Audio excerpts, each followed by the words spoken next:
데이터도 받고 성능도 받고 다 봤는데 난 브랜드가 제일 중요해. 헤리티지가 중요해. 하차감이 중요해. 고급감이 중요해. 내 취향에 맞는 디자인이 중요해. 그 다음부터는 이제 여러분들이 성능과 그 외 기타 요소를 버무려서 선택을 하시면 되는 겁니다. 그것은 저희의 영역에서 벗어난 거예요.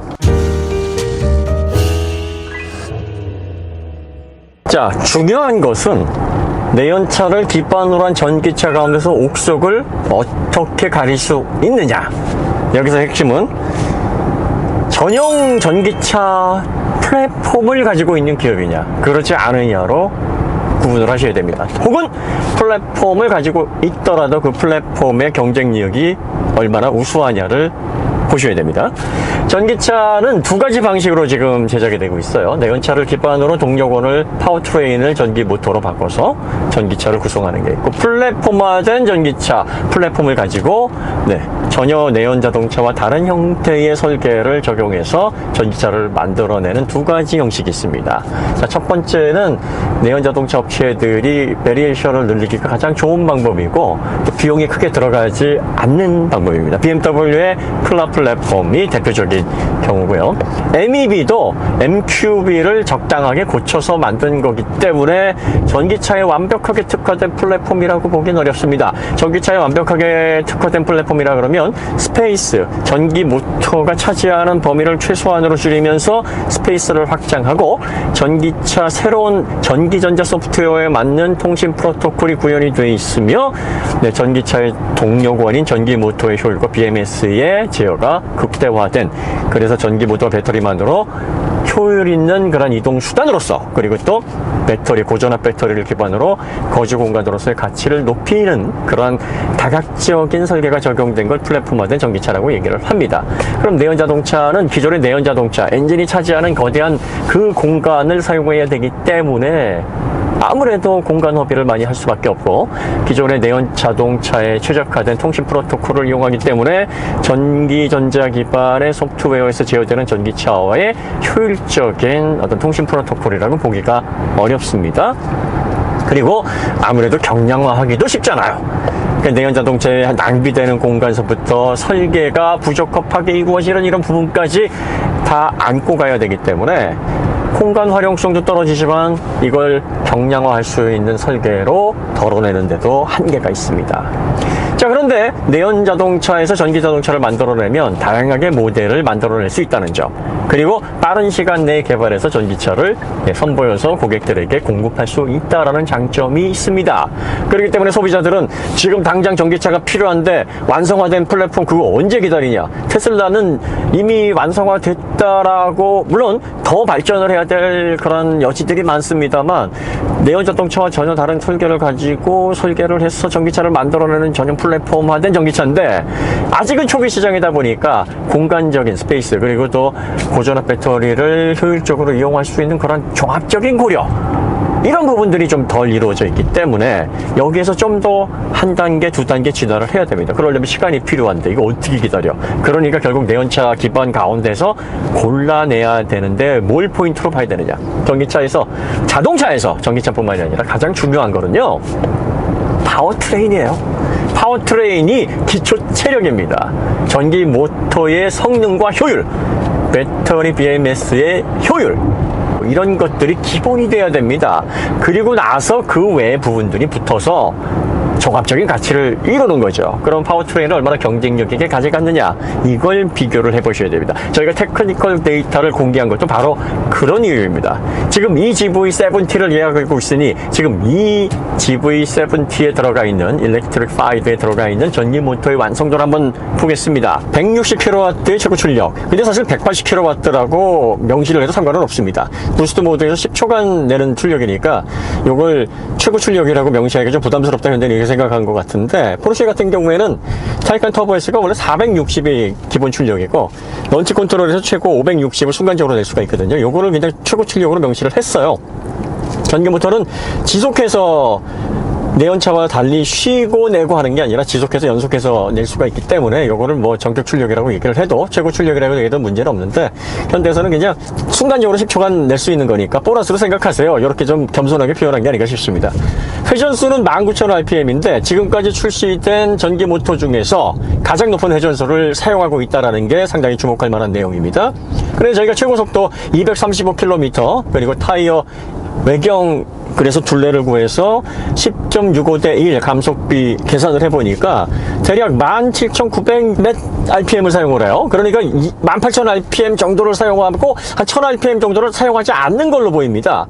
현대에서는 공식적으로 얘기한 게 아니라 저희 계산에 따른 예상이에요. 그러니까 안전마진을 좀 두지 않았나 싶습니다. 연속되는 부스트 모드에서 아무래도 그 성능 저하 현상이 벌어질 수 있는 그런 문제점들을 좀 보완을 하기 위해서 한 1000rpm 정도의 실제 가용 환경에서는 여유를 주지 않았나, 이건 저희 예상입니다.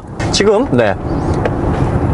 이렇게 360kW를 출력을 내고요. 그러면 이제 이렇게 툭툭툭툭 이런 출력이 나옵니다.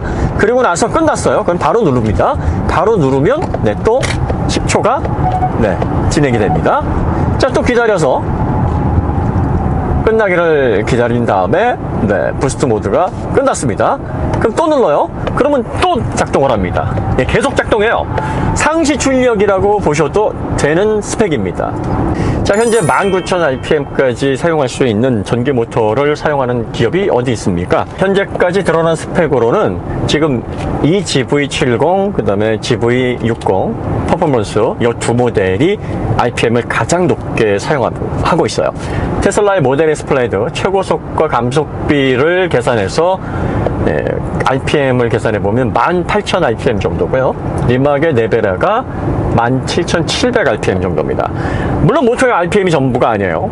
출력을 높이려면 토크를 높이고 회전수도 같이 높여야 됩니다. 둘 다 높여야 됩니다. 네베라는 출력을 최대한 높여서 모터의 힘을 강화시킨 겁니다. 그러니까 네베라가 내는 1914마력을 4분의 1에서 각각 4개의 모터로 나누는데, 하나의 모터가 내는 토크가 단일 모터로는 거의 넘사벽 수준입니다. 그렇게 엄청난 토크를 발휘하면서 거기에서 발생하는 엄청난 압력과 열을 제어하면서 17,700rpm으로 회전수까지 올릴 수 있으니까, 왜냐하면 토크가 강해지게 되면 강한 힘으로 회전할 때 발생하는 열, 그리고 팽창 압력, 이런 것들이 기하급수적으로 증가합니다. 이걸 제어할 수 있는 기술을 가지고 있기 때문에 네베라가 등장했을 때 많은 기업들이 충격에 빠진 거예요. 모델 S 플레이드도 마찬가지입니다. 3개를 사용해서 1020마력의 출력을 발휘하게끔 설계가 되어 있습니다. 실제로 어디까지 회전이 가능한 모터인지는 공개가 되어 있지 않습니다. 지금 이 모델 같은 경우에 18,000rpm까지 쓰지만 잠재력은 19,000rpm인 것처럼 모델 S 플레이드에 들어가는 그 카본 슬리브 로터의 전기 모터도 18,000 이상 20,000rpm까지 견뎌낼 수 있는 한계 스펙일지 아닐지는 공개된 바가 없으니까, 일단 드러난 수치만을 가지고 팩트 전달을 하다 보면 지금 이 GV70에 들어가 있는 전기 모터가 회전수는 가장 높게 씁니다. 물론 고회전이기 때문에 우수하다, 아니에요. 하지만 니막의 네베라, 루시드 에어 들어가는 모터, 또 모델 S 플레이드, 그 다음으로 모터의 완성도가 높다라고 볼 수 있는 그런 기본적인 스펙을 가지고 있는데, 이게 왜 가능하냐면 이미 플랫폼화된 전기차 EGMP를 기반으로 270kW에서 21,000rpm이 나는 전기 모터를 개발을 해 놨기 때문에 그 모터에서 베리에이션에 맞게 출력과 회전수를 조절할 수 있는 여유가 충분히 생긴 겁니다. 출력을 다운으로 조정을 했는데도 5손가락에 들 수 있을 만큼의 완성도가 나오고 있다, 모터 효율이 나오고 있다라고 하는 점이에요. 그러면 지금 이 모터 효율이 대략 어느 정도 수준이냐? 독일에서 생산되는 내연차 기반의 전기차의 스펙을 뛰어넘습니다. 완성도가 높습니다. 자, 이런 거를 보시고 이걸 믿을 수 있을까 없을까는 여러분들이 판단을 하시면 되는 거예요. 자, 그 다음에 주행거리는, 이게 배터리가 77.4kWh의 배터리가 들어가 있습니다. 그다지 큰 용량이 아니죠. 19인치 휠을 기반으로 400km를 갈 수가 있다. 그러면 20인치 기준으로는 약 30km가 줄어듭니다. 자, 그러면 출력 대비로 봤을 때 과연 전비는 어떠냐? 내연 자동차 기반으로 출시된 2.2톤 내외의 전기차 중에서는 그래도 가장 높은 수준에 해당합니다. 뭐 전기차 전용 플랫폼이 적용된 테슬라 모델, 뭐 그 외에 뭐 루시드라든지 이런 전용 플랫폼을 사용한 전기차들보다는 전비 효율이 떨어지지만 내연 자동차에서 파워트레인을 변경한 그러한 기반의 전기차로는 주행거리, 배터리 용량 대비 주행거리도 가장 높은 수준이라는 겁니다. 자, 성능 부분에 있어서 전기차에서 가장 중요한 동력 성능 부분, 그 다음에 전비 부분에서 만족도를 가지고 있다고 본다면 상품성이 좋은 걸까요? 좋지 않은 걸까요? 내연 자동차를 기반으로 한 전기차에서는 상품성이 좋다라는 결론이, 파워트레인 부분에 있어서는 상당히 우수하다라는 결론이 나오는 겁니다. 자, 이 우수하다는 결론을 여러분들이 인정하냐 하는 것은 여러분들의 영역입니다. 자, 성능 그리고 주행거리, 그래 내연차 기반의 프리미엄 전기차 중에서 가장 괜찮다는 거 알겠어. 그 외에 다른 부분은 떨어질 수 있잖아. 이렇게 얘기하시는 분들을 위해서 팩트체크 정리를 해드리겠습니다. 이 차는 800V 시스템을 사용하게 됩니다. 볼테이지를 높이게 되면 같은 굵기의 전선으로 2배의 전력을 보낼 수가 있습니다. 이 말은 다시 말해서 제어 측면에서, 전력 제어 측면에서 안전성이 높아진다라는 의미가 되겠습니다. 자, 그 다음에 400V 시스템의 충전기에 물려도 자체 인버터 승합을 통해서 800V로 자동적으로 승합해서 충전을 하는 시스템을 갖추고 있고요. 전기차에서 가장 중요한 충전 속도, 350kW의 충전 속도를 최대 지원을 합니다. 보통 자동차들, 다른 내연차 기반의 프리미엄 모델들이 150kW의 충전 속도, 2배가 넘습니다. 이 부분에 있어서도 차이를 냅니다.